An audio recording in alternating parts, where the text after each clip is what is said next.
Hello everyone, and I'm really delighted to be able to talk to you about my favourite subject, colour and design.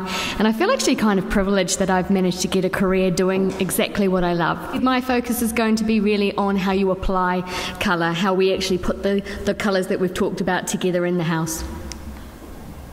I'm going to start with neutrals because it is, on the big screen of colour, neutrals is absolutely a major player. I mean, let's face it, we do really like it as a country.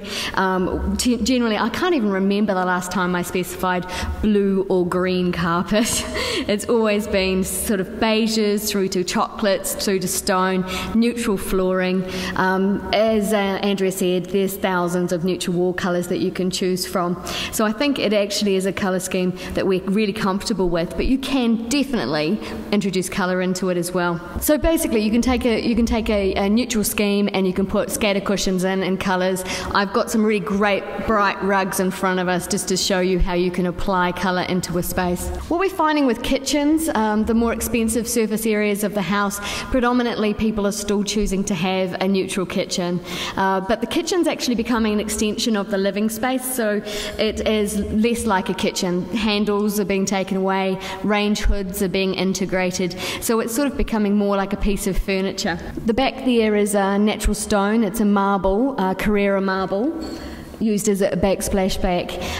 The tops on the kitchen bench tops are moving more to composite stones, and light colours are really popular. There are some brands that are better than others, and it's definitely worth taking samples home, popping on red wine, beetroot, curry, those things to actually see how it performs, because you definitely don't want to go down the route of creating this kitchen that with a product that would stain.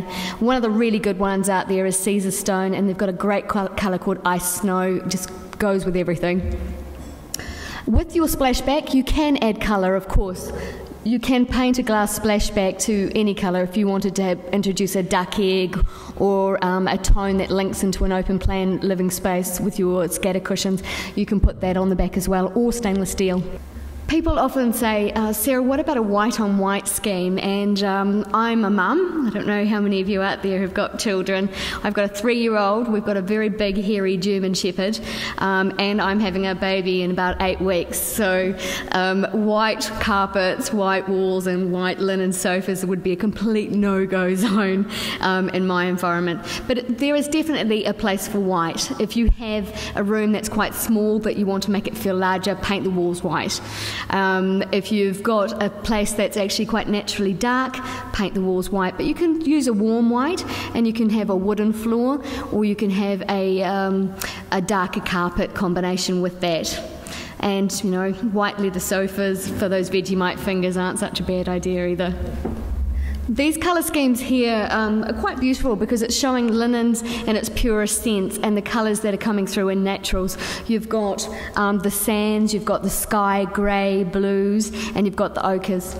And combined with timbers, we're seeing more natural timbers coming through. There has been dark wood for a long time, and it's still there, but we do have more of the light oak, almost like the old English pine.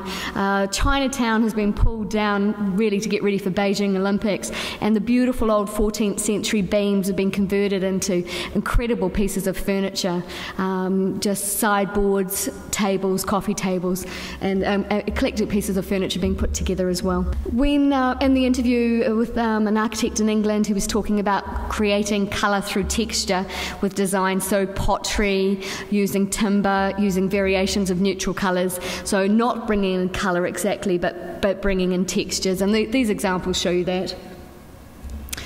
Predominantly in bathrooms, we're still seeing neutral tiles.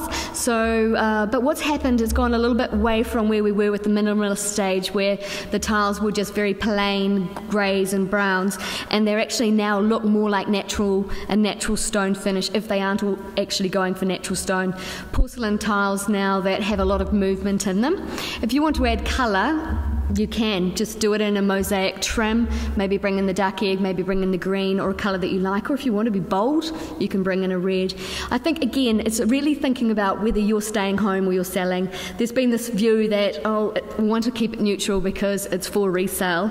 Well, if you are thinking about putting it on the market, yeah, that makes sense. But if you're thinking, right, we're going to be here for the next 5 to 10 years, you can personalise it more.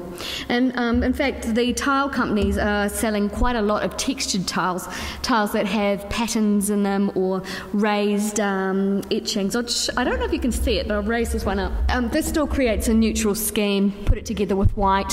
You can put in a level of colour with it too, aquas, any colours you want. So there's a lot of this that is actually coming through in the tile houses as well. I'm still finding my clients out there are really going for the big pieces of furniture, the sofas, the expensive items, I guess, in a neutral. And the reason for that is there's possibly up to 25 metres of fabric in 2 sofas, and you've got the upholstery cost, or you've got a new piece of furniture which you're getting custom made for you. So if you keep that neutral, bring in some fabulous statement chairs, put your kick of colour in the chairs, the cushions, the rugs, the artwork. You can change colour as time goes on without having to change the sofa for a long period of time. The fabrics now are more wool or have a level of polyester in them. You know, again, neutral, hard-wearing fabrics that are already pre-scotch guarded that will wear really well for a long period of time. And then you can start playing with colour. So I guess what I'm saying is neutral doesn't have to be neutral. Just choose your carpet, maybe your wall colour in that situation, but bring in your main sofas, but then do it to your chairs and your cushions, your rugs and your sofas.